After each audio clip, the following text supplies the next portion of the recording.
we come about getting our reading groups and our reading libraries set up. And these two decided at lunch that the reading coach was going to talk about this, so that's fun. So here I am. But I do love, this is the wrap. You guys may be familiar with it from other schools or may not. A teacher brought this into us a few years ago, and I just happened to be teaching across the hall from her, and I just fell in love with it.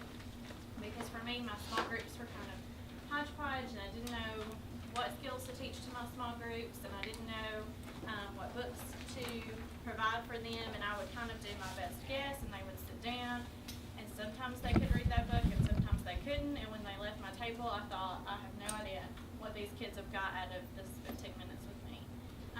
So the wrap is just the writing, reading assessment profile, and at the beginning of first grade, we give all of our kids an assessment, and it looks, the assessment sheet or the screener, I guess is the best way to say it, looks like that.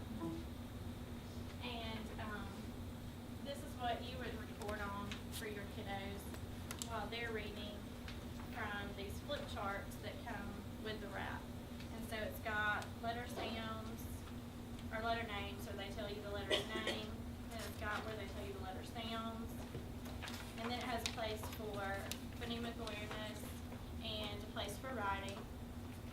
And then it has a section for sight words. So after you've done all that, you're going to sit down with your kids and you're just going to, kind of like a running record, you're just going to make note of what they did on their sight words, if they missed it totally, if they tried to sound it out, whatever the case may be. And then based on how many sight words they get, you're going to have an idea, a ballpark idea of what level to put them in. And this is just the guided reading levels that Fontes Nail developed, just what it's based off of. So, if depending on what your kids master on those sets, you would flip in the handy dandy manual that comes with the assessment to this page, and it would show you, like on set 1, if the kid got more than 6 out of 10 words, then you would start at level A to level B. So that just kind of guides how you begin that assessment with them. So once you've decided on a level, Ms. Price, please come to the office. You have a visitor. she's gone. This one, she said. She snuck in on me. So if your students were successful, if the student you were screening was successful, say on they got 6 out of 10 on set 1 on their sight words, but when they got to set 2, they were not very successful. They got like 4 out of 6 or 3 out of 10 or 4 out of 10, 5, something like that. Then you would be directed to start them in an A-level passage. And so you would just flip to this chart, and this is what the kids would see, and you would have your own record sheet to jot down, like a running record, their miss keys and that kind of thing. And then it would have comprehension questions there, and it would have a place for you to mark their fluency and that kind of thing. So that's kind of where we get our reading levels that we're using in our small groups, and that's kind of how we're going to base our fluency discussion, what we'll base our fluency discussion off of today. So that you saw us present earlier with Word Attack, and we were saying it would be great to plug this into different levels. That's sort of where all of that came from. Does that make sense in a little quick nutshell? Do you guys have any questions? Where do you get that from? Literacy, is that what we ordered in the past? I think so. They're about 200, well, they were, I would say 250, but then I talked to someone a few weeks ago at a presentation, and they said they ordered one for like 175. And when we started out, we shared one per pod, I think, and then we ended up getting one per 2 teachers. So, and we have, like our pods are groups of 4 or 5, so every 2 teachers would share one. And then we have an extra one in the resource room just for supplemental, and I use it with our kindergarten and that kind of thing. So, but it's been really handy, and that's kind of helped us drive what we do in small groups and what we do in our literacy stations, so that the kids are always working at a level that's independent. And that's what I should have mentioned that will give you, after you screen the kiddo and you work through that level with those level passages for them.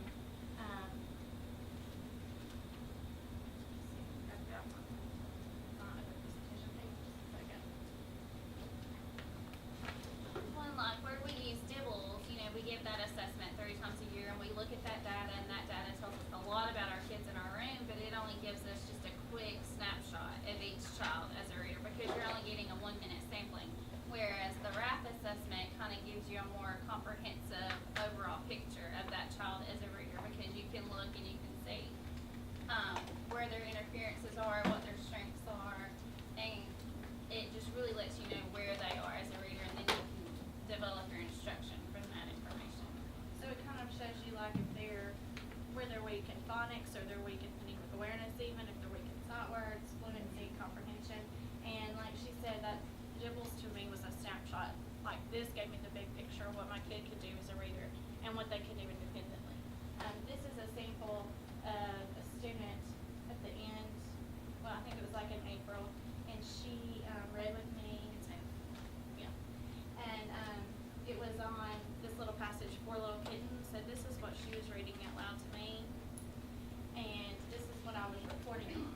So you could see her errors, and she had 5 errors that she did not go back and self-correct. So it gave me an accuracy rate for her, which I believe is 95. It's blurry up there. Sorry. Yeah, 95%. So what phonics can now tell us is that for a text to be independent, the students need to be reading at 95% accuracy or higher for that to be a text they can read by themselves, that they can comprehend, that they can read fluently on. And if it's 90 to 95%, then that would be their instructional level for them. That's what they would need at your small group table. And then anything below that would be frustration level. So, for instance, this little girl, she had 95% accuracy, so that would make you think, well, F, that's what this passage was, should be her independent level. However, she was not very fluent when she read, even though she comprehended very well. So I would have let her keep practicing this text with me so that she could become fluent at it before moving on up to a G level text. Does that make sense?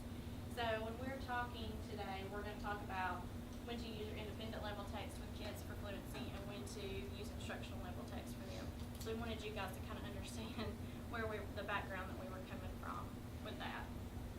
Because these level, I mean, that's pretty much where we pull small group and their independent practice that they do at literacy stations and at home for practice.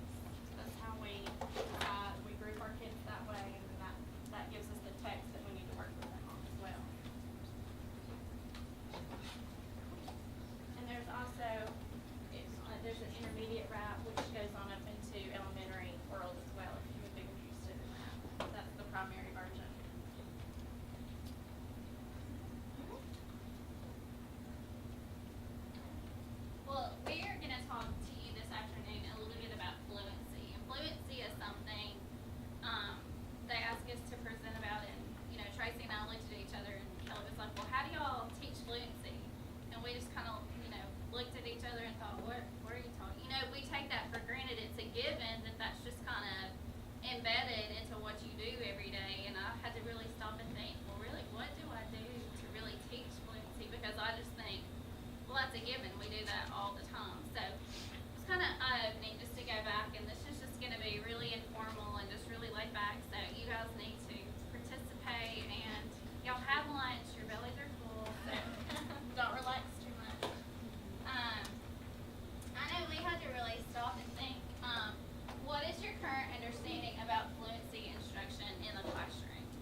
how do you teach fluency?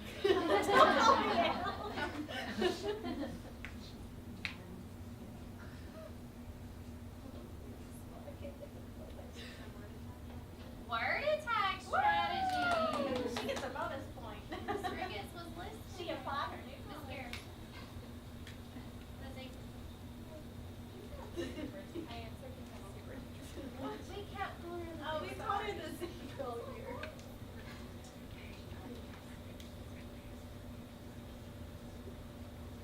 Is this something that kids need to practice, or after they hear it, they should be able to do it?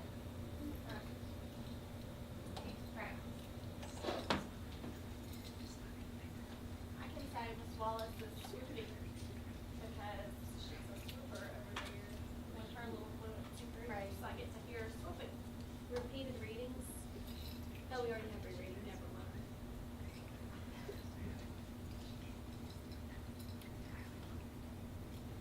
Anything else? Fluency is a challenge for me, I'll just tell you. As a reading coach, people come and they ask and I can't always know what answer to give them. That's one of my biggest challenges is teaching. And One of the big things sometimes we did this year was where they would record themselves and listen to the way that they sound. They may think they're reading fluently, but when they hear themselves reading, and that helps them read more. Like through the whisper phones and And when they were- iPad? Yeah, on the iPads and.